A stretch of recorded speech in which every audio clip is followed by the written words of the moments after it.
കണ്ടെത്തിയ ആ സ്ഥലം, അതുമായി ബന്ധപ്പെട്ട് നടപടികളിലേക്ക് നീങ്ങിയ ആ നടപടികളുടെ ഭാഗമായിട്ട് അതിന്റെ അവസാന ഭാഗം എന്നുള്ള നിലയിൽ അവർക്ക് പതിച്ചു കിട്ടും എന്ന് ഈ സമരത്തോട് മുഖം തിരിഞ്ഞ് നിൽക്കുവാനും കഴിയുകയില്ല. ഇത് ആരുടെയെങ്കിലും അത്യാർത്ഥിയല്ല. കഴിഞ്ഞ ദിവസം ബന്ധപ്പെട്ട മന്ത്രി ശ്രീ തിരുവഞ്ചൂർ രാധാകൃഷ്ണനുമായിട്ട് ഞാൻ ഫോണിൽ സംസാരിച്ചു. ആ വിവരം പറയുവാനായിട്ട് ഞാൻ ഈ പന്തലിൽ വന്നിരുന്നു. അപ്പോൾ അദ്ദേഹത്തിന് വിവരം അറിയാം. ഞാൻ പറഞ്ഞു, വളരെ മുമ്പ് തന്നെ ഇതുമായി ബന്ധപ്പെട്ടിട്ടുള്ള കടലാസുകൾ നീങ്ങിയതാണ്. ജില്ലാ കളക്ടർക്ക് അന്വേഷണത്തിനായിട്ട് ഇവിടെ നിന്ന് ഗവൺമെന്റിൽ നിന്ന് വേണ്ട ഉത്തരവുകൾ പോയതാണ്. അതനുസരിച്ച് വേണ്ട അന്വേഷണങ്ങൾ നടന്നിട്ടുണ്ട്. റിപ്പോർട്ട് ഒരുപക്ഷെ വന്ന് കാണണം. റിപ്പോർട്ട് ഉണ്ട് എങ്കിൽ അതിന് നടപടിയില്ല എന്നുള്ളതാണ് പ്രശ്നം. അതല്ലെങ്കിൽ റിപ്പോർട്ട് സംബന്ധിച്ച് എന്തുണ്ടായി എന്നുള്ളത് ജനങ്ങൾ അറിയുന്നില്ല, അതെന്തായി എന്നുള്ളത് പറയുന്നില്ല. അപ്പോൾ ശ്രീ തിരുവഞ്ചൂർ പറഞ്ഞത് എനിക്ക് കാര്യമറിയാം, അത് സംബന്ധിച്ച് അനുകൂലമായിട്ടുള്ള നടപടി സ്വീകരിക്കാം എന്ന് തന്നെയാണ്. പക്ഷെ എന്റെ ഈ കാര്യത്തിൽ വേണ്ടത്ര ഒരു ശക്തി നടപടി സ്വീകരിക്കുന്ന ഭാഗത്ത് നിന്നുണ്ടാകുന്നില്ല എന്നുള്ളത് ജനങ്ങളെ അങ്ങേയറ്റം ബുദ്ധിമുട്ടിക്കുന്ന ഒരു കാര്യം തന്നെയാണ്. വർഷങ്ങളായല്ലോ ഇത് സംബന്ധിച്ചുള്ള നടപടികൾ ആരംഭിച്ചിട്ട്. ഈ ഭൂമി തന്നെ മറ്റു രീതിയിൽ പതിച്ചു കൊടുത്തിട്ടുണ്ടല്ലോ. അപ്പോൾ കൊടുക്കാൻ വയ്യാത്ത, മറ്റേതെങ്കിലും ആവശ്യത്തിന് വേണ്ടി മാറ്റിവെച്ചിട്ടുള്ള, ഒരു കാരണവശാലും ഇത് പതിച്ചു കൊടുക്കുവാൻ കഴിയാത്ത ഒരു ഭൂമിയല്ലല്ലോ. അപ്പോൾ ഇത് പതിച്ചു കൊടുക്കാൻ പറ്റുന്ന ഭൂമി തന്നെയാണ്. നിയമപരമായി പ്രശ്നമില്ല, ഇച്ഛാശക്തി മതി. അതിനുവേണ്ടി ഇവിടെ മറുപടി കൂട്ടിയത് ഒന്നും രണ്ടും ദിവസങ്ങളല്ല, ഒരുപാട് നാളുകളായി. അപേക്ഷകർ 2000-ൽ പരമുണ്ട്. മൂവാറ്റുപുഴ താലൂക്കിൽ തന്നെ പാവപ്പെട്ട ആളുകളാണ്. അവർക്ക് ഭൂമി വേണം. ഭൂമി കൊടുക്കുക എന്നുള്ളതല്ലേ ഗവൺമെന്റിന്റെ നയം? അതെല്ലോ, എന്തെങ്കിലും തെറ്റായ കാര്യമല്ലല്ലോ അവർ ചോദിക്കുന്നത്. ഭൂമി കൊടുക്കണം എന്നുള്ള നയമുള്ള ഈ നാട്ടില് ഈ ഗവൺമെന്റ് തീർച്ചയായിട്ടും അത് കൊടുക്കുവാനായിട്ട് തീരുമാനിച്ചിട്ടുണ്ട്. പിന്നെന്താ കൊടുക്കാത്തത്? അതല്ലെങ്കിൽ അവർക്ക് എന്തെങ്കിലും ഒരു ആശ്വാസ വാക്ക് ഇതുവരെ ഈ സമരം ഇത്രയും 16 ദിവസം ഇവിടെ നീണ്ടു ആരും എന്ന് പറയുന്നില്ലല്ലോ. അതെന്താ? അപ്പോൾ നിഷേധാത്മകമായ രീതിയിൽ ഇതിനെ നേരിടാം എന്നാണ് കാണുന്നത് എങ്കിൽ അങ്ങനെ സാധിക്കില്ല എന്ന് വളരെ ശക്തമായിട്ട് ഇവിടെ പറയാൻ ആഗ്രഹിക്കുകയാണ്. ഇന്ന് 10 പേര് അവിടെ കയറും, നാളെ അടുത്ത 10 കയറും, അതിനുശേഷവും 10 കയറും, അവസാനത്തെ ദിവസം ഞാനും കയറും.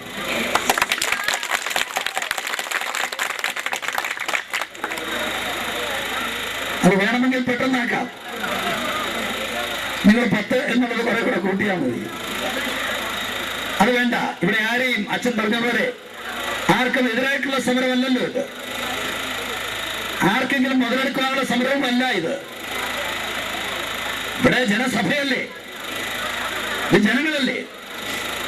പ്രത്യേകിച്ച് ആരുടെയെങ്കിലും പിന്തുണയോ ചോദിച്ചുകൊണ്ടല്ല, ആരെയെങ്കിലും പ്രത്യേകിച്ച് ക്ഷണിച്ചു വരുത്തിക്കൊണ്ടുമല്ല, എല്ലാവരുടെയും സഹകരണം തുടരുന്നുമുണ്ട്. പ്രത്യേകിച്ച് എല്ലാവരുടെയും സഹകരണം കിട്ടുന്നുമുണ്ട്. ചിലർക്കൊക്കെ അതിനകത്ത് തെറ്റായ ധാരണയുണ്ടോ എന്ന് സംശയമുണ്ട്.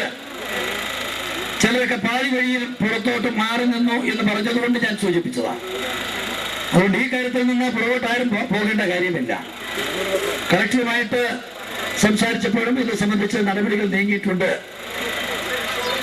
അപ്പോൾ ഗവൺമെന്റ് അത് സംബന്ധിച്ച് ഇവർക്ക് കൊടുക്കുവാനായിട്ടുള്ള ഒരു നയത്തിൽ നിന്ന് മാറ്റം ഒരു കാരണവശാലും എടുത്തിട്ടില്ല എന്ന് ഞങ്ങളൊക്കെ മനസ്സിലാക്കുന്നു. അപ്പോൾ ഈ ഭൂമിയിൽ നിന്ന് ഇവിടെയുള്ളവർക്ക് അത് ചെയ്യണം എന്നാവശ്യപ്പെട്ടുകൊണ്ടാണ് ഇത് ഈ സമരവുമായിട്ട് ജനസഭ മുന്നോട്ട് നീങ്ങുന്നത്. അപ്പോൾ അതിനുള്ള നടപടികൾ സ്വീകരിച്ചേ പറ്റും. അതിനെല്ലാവരുടെയും സഹകരണം ആവശ്യമാണ്. ജനങ്ങളുടെ വേണം, ജനപ്രതിനിധികളുടെ വേണം, കക്ഷി രാഷ്ട്രീയത്തിന് അതീതമായിട്ട് വേണം. ഈ കാര്യത്തിൽ ആരും പുറകോട്ട് നിൽക്കരുത്. പുറകോട്ട് നിൽക്കുന്നവർ ഒരുപക്ഷെ പിന്നീട് മനസ്സിലാക്കും അവർ പുറം തള്ളപ്പെടും. അതുകൊണ്ട് അതുകൊണ്ട് ഈ ജനകീയ ആവശ്യത്തിന് നിങ്ങളുടെ എല്ലാവരുടെയും സഹകരണം വരും തീരുമാനമാണ് ഞാൻ പറഞ്ഞത്. അടുത്ത ദിവസങ്ങളിൽ ഞാൻ ഉൾപ്പെടെ ഇവിടെ ഈ മിച്ചഭൂമിയിൽ കൊടുന്നു വെച്ച് കയറാനായിട്ട് ഞാനും വരുന്നുണ്ട്, ഞങ്ങളെല്ലാം വരുന്നുണ്ട്. അതുകൊണ്ട് അതിന് മുൻപ് തന്നെ ഇതിന് നടപടി ഉണ്ടാകണം എന്ന് ഗവൺമെന്റിനോടും ബന്ധപ്പെട്ടവരോടും അഭ്യർത്ഥിച്ചുകൊണ്ട് ഒരിക്കൽ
ജനസഭയുടെ പ്രസിഡന്റ് ജോൺ അമ്പാറ്റിന്റെ നേതൃത്വത്തിൽ സ്പന്ദനങ്ങളുള്ള എല്ലാ ജാതി മതസ്ഥരായ സഹോദരരും ഈ മുന്നേറ്റത്തിന്റെ പിന്തുണ പ്രഖ്യാപിച്ച് ഈ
Hallelujah.